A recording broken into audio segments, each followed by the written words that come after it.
தமிழகம் மீண்டும் வெள்ளத்தில் மிதக்கிறது. குறிப்பாக சென்னை மாநகரம் தலைநகரின் பல பகுதிகளில் இன்னும் வெள்ளம் வடிந்த பாடில்லை. மழை வெள்ளத்துடன் சாக்கடை நீரும் சேர்ந்து தேங்கி நிற்கிறது. பொதுமக்களின் ஆரோக்கியம் கடுமையான பாதிப்புக்கு உள்ளாகி இருக்கிறது. தேங்கி நிற்கும் நீரை வெளியேற்ற தேவையான பம்பு செட்டுகளை கான்ட்ராக்ட் எடுத்துள்ளதாக சென்னை மேயர் அறிவித்தார். ஆனால் இந்த நடவடிக்கை அறிவிப்புடன் மட்டுமே நின்றுவிட்டதா என்பது தெரியவில்லை. ஒரு சில இடங்களை தவிர மற்ற இடங்களில் வெள்ளம் இன்னும் வெளியேற்றப்படவில்லை. கடந்த 4 ஆண்டுகளாக உலக வங்கி மற்றும் மத்திய அரசின் நிதி உதவியுடன் சென்னை மாநகரம் முழுவதும் வெள்ள நீர் வடிகால் அமைக்கும் பணி நடந்து வருகிறது. 4 ஆண்டுகளாகியும் இதை முடிக்க முடியாமல் திணறுகிறது திமுக அரசு. 2023ஆம் ஆண்டிலிருந்து ஒவ்வொரு அமைச்சரும் ஒவ்வொரு விதமான கருத்து கூறி வருகிறார்கள். 75% பணி முடிந்துவிட்டதாக கூறினார் மாநகர மேயர். 98% பணி முடிந்துவிட்டதாக கூறினார் உள்ளாட்சித்துறை அமைச்சர்.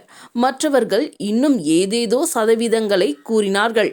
உண்மை என்னவென்றால் 2 ஆண்டுகள் கழித்தும் பல இடங்களில் பணி அரைகுறையாக நிற்கிறது. தோண்டிய இடங்கள் ஆபத்தான படுகுழிகளாக மாறி வெள்ள நீர் புகுந்தால் குடிமக்களின் உயிருக்கே மிகப்பெரிய அச்சுறுத்தல் ஏற்பட்டுள்ளது. அமைச்சர்களும் அதிகாரிகளும் வெள்ளத்தின் போது மக்களுடன் நிற்க வேண்டும் என்று அறிக்கை வெளியிட்டார் துணை முதல்வர். அமைச்சர்களும் அதிகாரிகளும் என்ன செய்ய முடியும்? நிர்வாகம் சரியாக இருந்தால் இது தேவையே இல்லை என்பது மக்கள் கருத்து.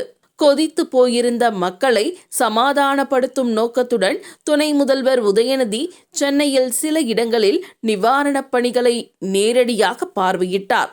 புகைப்படம் எடுத்துக்கொண்டார். அப்படியே கிளம்பி போய்விட்டார். 2021ஆம் ஆண்டில் இருந்து இன்று வரை முதல்வரும் துணை முதல்வரும் மற்ற அமைச்சர்களும் இதே நாடகத்தை நடித்து வருகிறார்கள். வெள்ளத்திலும் விளம்பரம் தேடுகிறது திமுக அரசு. வெள்ளத்தில் தள்ளாடும் மக்களை தங்கள் கட்சி விளம்பரத்திற்கு பயன்படுத்திக் கொள்கிறது திமுக அரசு. இதைவிட வெட்கக்கேடான சமாச்சாரம் வேறு எதுவும் இருக்க முடியாது. உள்ளாட்சித்துறை நிர்வாகம் சந்தி சிரிக்கிறது.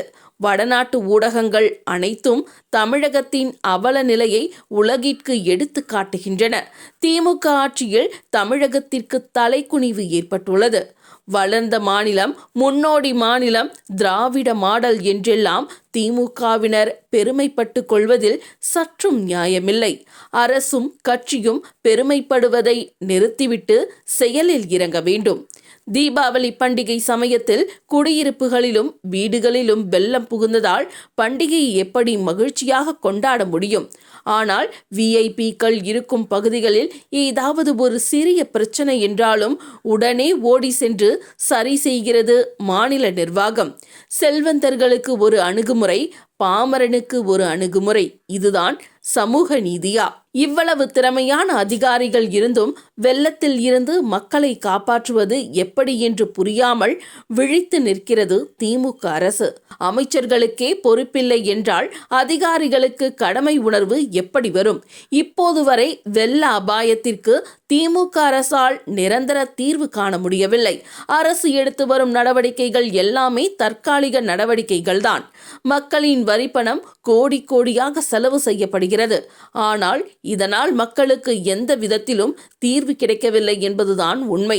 சாராய விற்பனையை பெருக்குவதில் அரசுக்கும் அதிகாரிகளுக்கும் இருக்கும் அக்கறை பொதுமக்களின் நலனில் இல்லை. ஒவ்வொரு பண்டிகையின் போதும் டார்கெட் நிர்ணயம் செய்து சாராய விற்பனையை பெருக்குகிறது திமுக அரசு.